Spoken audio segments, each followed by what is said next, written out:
Welcome to Around the Block podcast, hosted by Terry Sullivan and Chris Gifford, where we share stories of hope and community. Thank you for joining us. This is Around the Block podcast. We're so excited about doing this, and we're excited about our first guest. But let me introduce, first of all, Chris Gifford. Chris owns Story Concept and is producing the podcast, and he's also co-hosting. I'm glad he is. We've known each other a long time. Terry, I'm glad to be here. I mean, just being able to come in and serve you with helping share stories of people that are here in the local Louisville area is extremely exciting. But more importantly, these are people that are in your orbit, and we get to hear how you've impacted them, and it just that's what's special, because you put your heart into everything you do, man. And so I'm just so happy to be part of it with you. I appreciate that. So let me ask you this. So the ribs that I had to promise you, can I take those back? No, I need those ribs because my daughter's depending on those. It's the only thing she's going to eat all month is ribs. I was talking to the former mayor of Southlake this morning, TJ, you know, Laura Hill, friend of yours, and we were talking about the podcast, and I was thanking her for her information and knowledge, and she said, just keep the cinnamon rolls coming. Can we add cinnamon rolls to the ribs as well? No, but cinnamon ribs? No, but thanks anyway. You know, cinnamon and nutmeg, not bad in barbecue. No, not bad at all. Terry. Our first guest today is a Mayor TJ Gilmore, Mayor of Lewisville, Texas. Yes, sir. Mayor, thanks for being with us this morning. Glad to be here. Taking time out. Glad to be here. No, appreciate you taking some time and wanting to, you know, put a little spotlight on some of the great folks here in Louisville. Mine is going to be we're just going to set the bar here and just go upward from this. So I'm very excited about that. Well, I told you there'd be very little, what do we call it? Very little editing in this whole thing. So perfect. Everything you say, we're going to send out there. And that brings me to my first question I wanted to ask you. Way back in the day, now, how long have you lived in Louisville? I moved into Louisville right at the beginning of 2001. So when you're looking at cities to live in, there's a lot of cities in the Metroplex, Dallas and Fort Worth to live in. What told you that Louisville was going to be your home? Yeah, I wish I could tell you that there was some really just magical thing that happened when I crossed the boundary into Louisville.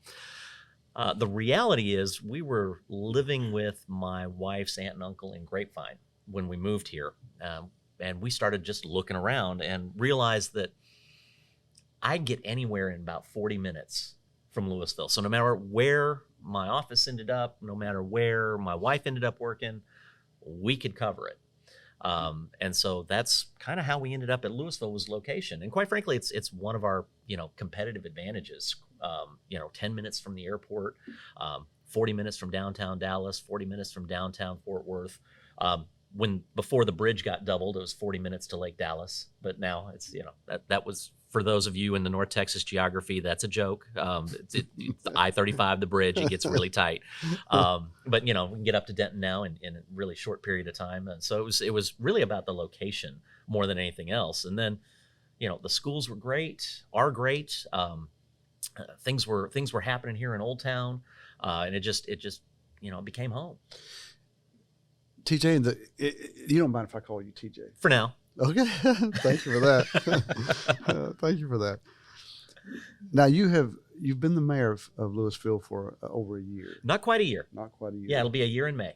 So when you took that position, when you earned that position, what was the first eye opener? I mean, you sit back, you go, "Oh man, I didn't know this was part of the deal." It's funny because I've served on council for a decade, right? And you see how previous mayors operated, and you hear, well, it's different when you're mayor. And I'm like, there's no way it's different when you're mayor. In fact, when you're mayor, you don't vote on as much stuff, right? In Louisville, the mayor only votes when there's a tie. And since right now there's only 5 council members, it's basic math. Doesn't happen very often. But this past year has been a real eye opener. I mean, we're coming out of COVID. So, lots of contention there. There's city staff maybe treat you a little bit differently than they do as council. You kind of see things a little bit before maybe council might see things. And you're also dealing more regionally. So, I have a lot more conversations with our county commissioners, with our state representatives, and quite frankly, with other mayors in the area. We've got so many great cities in North Texas that it's hard to find something that nobody's ever done. Mm-hmm. And so it's always a real great opportunity to talk with folks who've been there, done that. And, I'm not going to do it that way, or wow, that's a great idea. I just need to put a Louisville spin on it to make it work right. So that's been a big part of it, is just the relationships are different, and the communication's different, but in a good way. So when you are collaborating with these other mayors, what does that typically look like? Lunch at a barbecue place. My barbecue. Do we know one? we might. It typically looks like, that. It's a quick email. I mean, I have a question about a service that's over in the colony right now, and I just sent an email over to the city manager and the mayor and said, hey, can you guys help me out with this? And I get an email back that says, yeah, let's set up a time and we'll get you with the right staff member and get that all figured out. You want to tread lightly too, right? It's their city, it's their staff, it's their time. So you want to be respectful of that, which absolutely, coming back the other way. But we're all in this together. I mean, elected officials, everybody thinks about, these big city mayors that maybe make a lot of money and all that stuff. Y'all got to realize the vast majority of your mayors are like Louisville. They make $50 a meeting, maybe a couple $100 a month, pays for dry cleaning, maybe the gas to go to their meetings, and it doesn't even cover all the breakfast you got to go to. These folks are doing it for the love of their community, and so you got to be respectful of their time and their treasure. But we're all rowing the same way. We're all trying to be successful. We're all trying to make sure that North Texas is a place people want to come to. And I think some of what we're dealing with right now is we've been successful at that here in North Texas, in Texas in general. But definitely DFW, we've been incredibly successful because we all work together and try and figure out how to make things better for people. I love hearing that approach of wanting to work together, because when you've got that competition, that creates division that's not needed. And so having someone like you as the mayor with that heart and intentionality to really bring people together and collaborate and move forward, like that's exciting. I like hearing that, TJ. So it's fun. I mean, we get, you say the P word, politics, and people just get fired up, and the system is set up to broadcast the most extreme positions out there, because that's what gets eyeballs and that's what gets people posting on social media. The reality is we are a community, and if you get buttoned down into some bubble and are not out reaching and talking to people like Terry Models, right? When I got into this, I absolutely got into all of this because I wanted to build a stronger community. And the way you do that is by modeling the behavior, by reaching out to people, by even people you don't necessarily agree with. We can always find common ground. We can always find things that we agree on and can work towards. And so that's, I tell my kids all the time, I'm just trying to take care of my little corner and model the behavior I want to see. Love it. So TJ, in Louisville, you have Louisville, Mm-hmm. and then you have Old Town Louisville. Mm-hmm. And Old Town Louisville is in the midst of a revitalization. Yes, sir. Bringing in new businesses, condominiums, apartments. Yes, sir. And you got a lot of people in Louisville that are just excited about that because it is exciting. Absolutely. And then you have some that are not so excited. Absolutely. Explain the process here. Sure. And change is hard. Change is hard. I mean, we cities in North Texas are growing, period. You've got something like 82 people a day coming into Denton County alone. It's a huge number. And so you've got to find places to put them. You've got to find businesses to serve them. Some things that we've done and this Old Town revitalization, this is not, oh, wow, it's 2020, let's do something. This is 1996, 1998, when the city council at that time said, you know what? We're not going to build City Hall over by the police and fire department over on Main Street on the other side of 35. We're going to recommit our infrastructure dollars to Old Town. And they built City Hall, which, 2003. And what we're telling developers is, look, this is not an area of town we want to atrophy and die, and then you scrape it and turn it into, something else. Instead, we put in place rules where, our single family neighborhoods are protected. You don't see... we'll use the gentrification word here, right? When I think of gentrification, I think of where developers come in and displace people who are already living there to build new housing and new opportunities. You're not seeing that in Louisville. Right. What you're seeing is infill of spaces that haven't been built out, or on a few occasions there's commercial stuff that has been renovated or taken down to put in new. But our single family homes in our neighborhoods that surround Old Town, they're protected. You can't build density in those. And that's, again, to balance the past with what's coming. When you talk about the businesses down here, they need foot traffic. They need more residents down here. It's a density thing. When I talk to grocery stores, and by gosh, I talk to a lot of grocery stores, they're always telling us, I need density. I need a certain head count before I can even think about putting a business down here, because the money's just, it's not there. You don't have the circulation. And you guys, I'm telling you, you would be terrified at the amount of information they get from your cell phone walking into an area. I mean, they can tell you exactly today, business owners can tell you exactly how many people walked into Walmart, how much they spent, and how many live within a five-minute drive to that area. They know exactly how much mind share and money they're going to get when they invest somewhere, especially larger corporate stuff.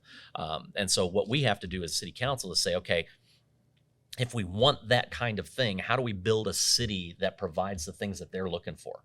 The big data stuff. And so that's what we're constantly trying to figure out. I'm not going to write a check.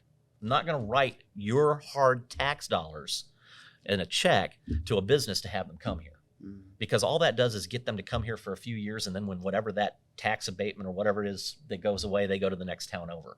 And to your point, you got to be collaborative in North Texas, because otherwise you're going to get businesses just kind of circulating from whoever. It's a downward spiral. And it doesn't win for everybody. So with Old Town Louisville and Louisville as a whole, what type of businesses do you see more here in the Louisville area? Well, the types of businesses that I'm seeing, and I think this is really the Amazon effect. We're really seeing a push to more entertainment, more restaurants, anything that's an experience that Amazon can't recreate. Because I can get shampoo in 2 hours. Think about that. When I was a kid, it was a 2-hour drive into town, and you bought all your stuff, and then you went back out to the ranch, and you stayed home. And it was not. You didn't go shopping every day. That was not a thing. And then as a kid in the 80s, in the 90s, you went to the mall, and everything was at the mall, right? Well, now Amazon says we'll put a drone on your house in 2 hours, and you got your shampoo and toothpaste. I'm not going out. I don't have to. I can spend that time somewhere else. So what I'm really seeing is businesses like Terry's, where he's creating an environment that's completely different from what your fast food type of restaurant place where people want to come and hang out. I look at Odin Leather, right? And Odin's great. He makes beautiful, gorgeous products. And you have an experience when you go talk to him. You're not just buying a belt. You look at our wedding industry down here. These folks are coming in, best day of their life, and they're planning all of that, and they're getting to see multiple businesses and how they, the flowers and the stationery and all of that in Old Town, and that's been a big driver as well. And there's others, but I believe you're going to see more of that in Old Town as we continue. And part of how the city can help is we provide events and exposure for this area, so people will come in from out of town and go, hey, that's a pretty cool barbecue joint. I want to come back. And that's what creates that synergy. But we also need to have people that live down here that say, you know what, I want to go out. I want to just pop into the Perk Coffee House and get myself a coffee and just watch people for a while. What are the challenges? Challenges are always money, time, impression.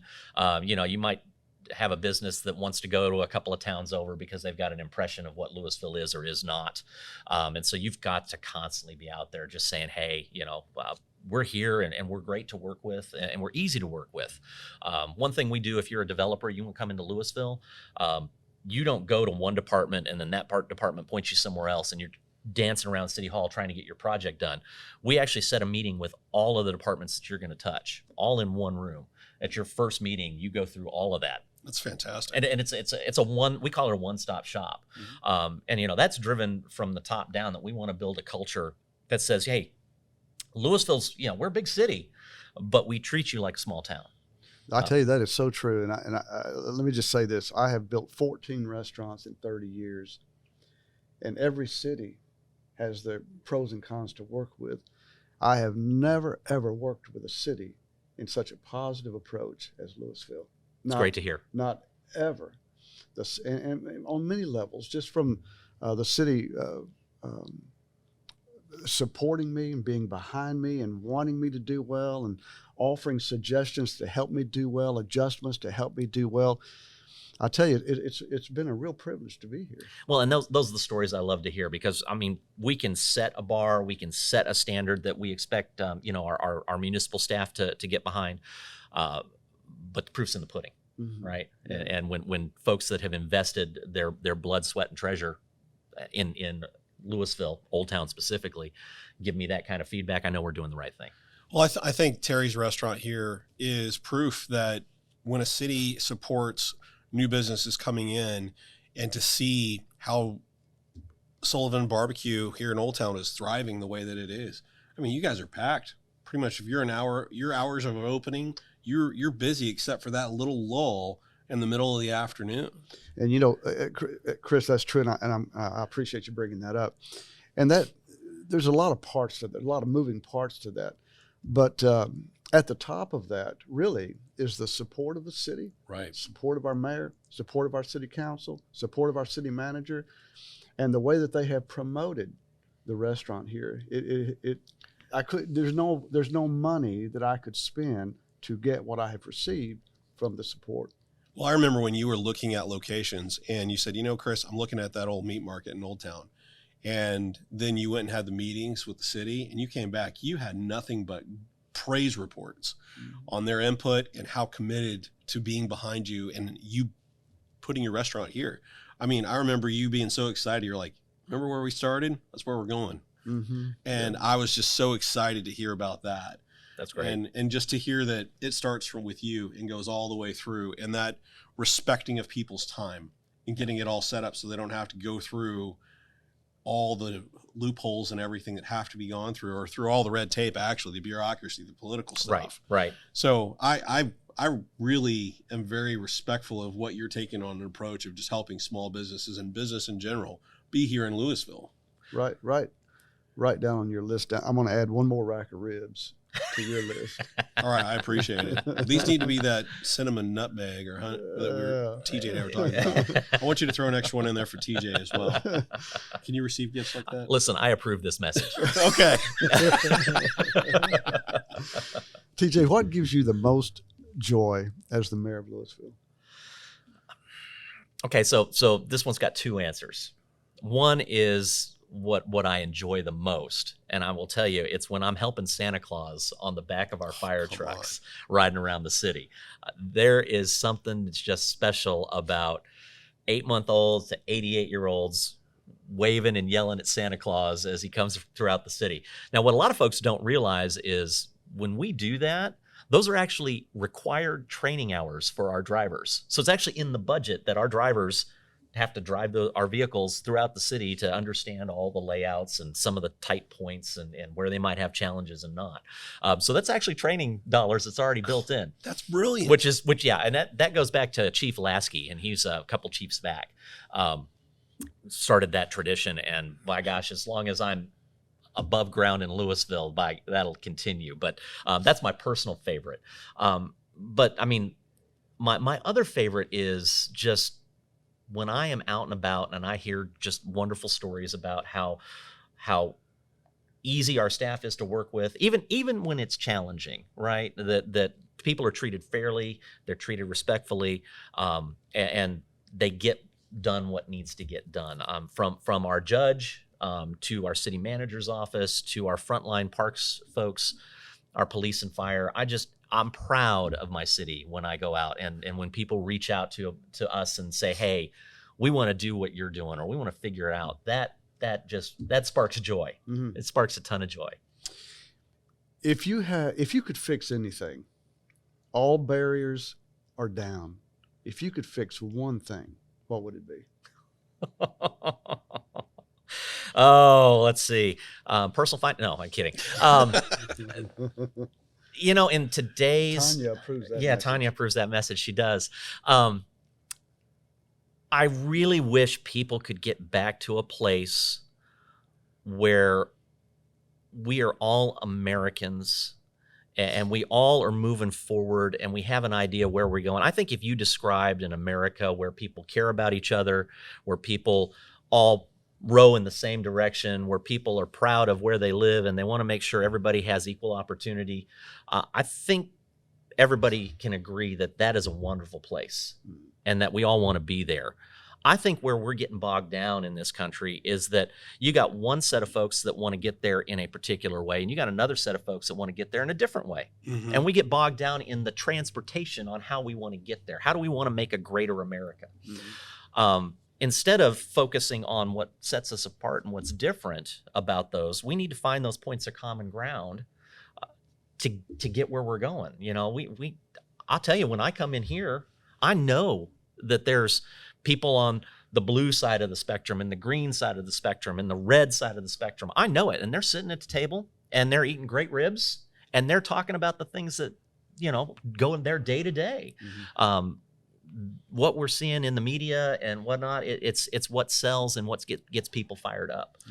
It's not necessarily reality of what happens in the four walls right here. Right. And I really think we need to figure out how we can get back to looking at where we want to be in America and what that America looks like for our kids, as opposed to fighting about which way we're going to get there.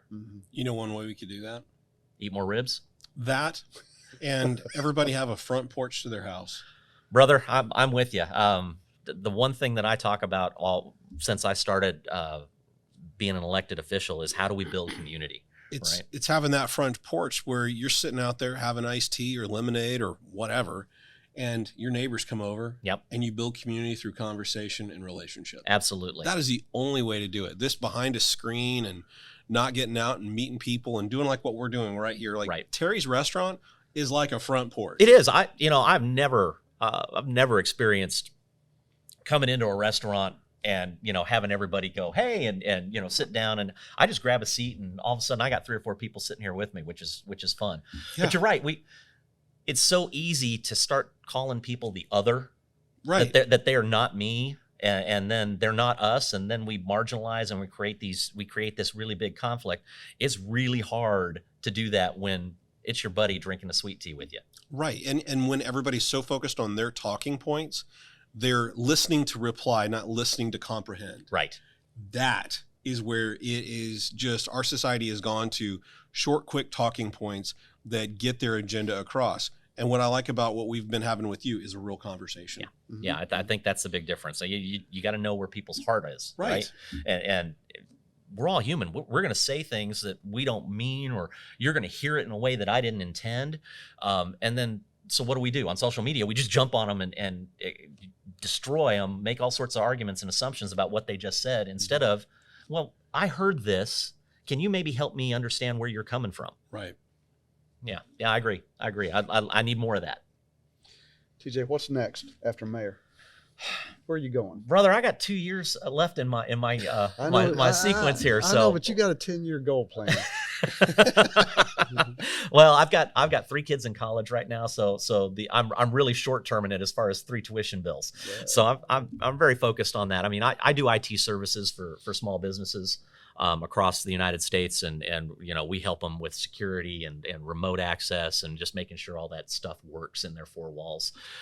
So yeah, help me with the tuition on that, would you, Al? But as far as what's next, so much of what I do is timing and what I'm called to do.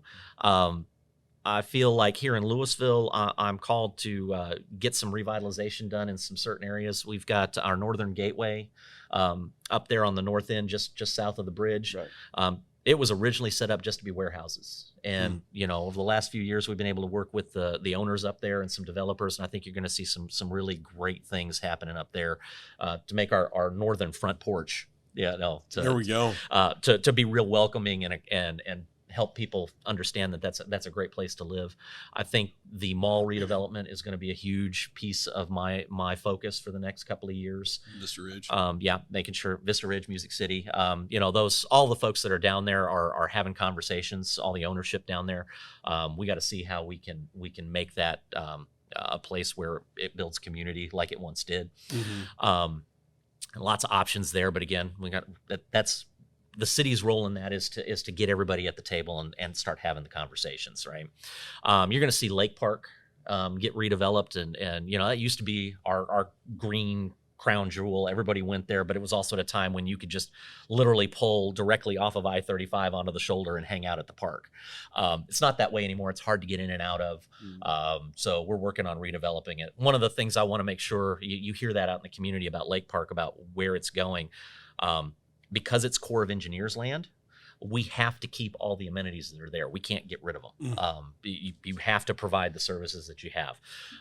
But could we add? Could we make better? Yeah, and that's, I think, where that's going to be a real exciting space to see over the next couple of years, because it's going to provide another sense of community, another location. So those are, I think, the big things that I have in my. So when you get to the end of it all, Yep. when you get to the end of your term, Yep. what if you could architect your legacy, what would it be as mayor? I think at the end of the day, if people looked at my time as mayor at the wheel of the ship, so to speak, he kept it on the right course. I mean, I am privileged to be in this role. It is built upon many years of stability, many years of a consistent vision. I get the opportunity to be here in this, whatever this piece of time is, to drive that. It's not me. None of this is me. This is me and a great team of people. My council are great people. My city management, amazing people. My role here is to figure out what residents want and distill that into things we can do. I'm very humble in that regard, that and have a great amount of humility and respect that residents felt that I was the person to steer the ship at this time. So, the other big thing I think that I think will make a difference is my time on the Denton County Transit Authority. We've done a tremendous amount of work to get that to working for people.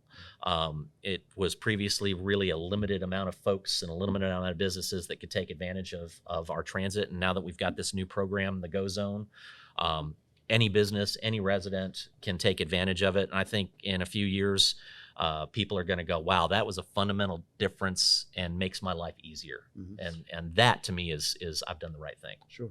So I got a question for you. Since you've got your business is in IT, how are you implementing technology infrastructure and really helping make Louisville a technologically advanced city? We're blessed. We were one of the first cities to actually have FiOS fiber to the home. That's great. And so when you look at all these studies about broadband across the United States and whatnot, we're actually really well positioned. Our infrastructure is outstanding. Now, how do you turn that into benefit to the resident? How does that turn into something aside from being an attractor for businesses?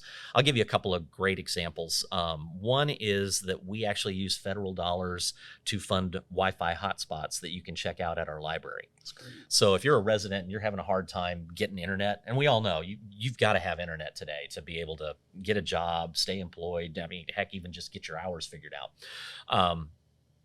We can give those out. You just like checking out a book, which is amazing. And I'm very excited. We've worked with a couple of local banks to make that happen. Point Bank being one of them. Again, local business, right? Love it. The other piece is that we put in a ton of wireless infrastructure wherever we can. So in our public parks, you can get on the city Wi-Fi and it provides you that opportunity. So, if you're maybe a family that's a budgetary issue, we're doing everything we can to make sure that people can get access to good quality internet.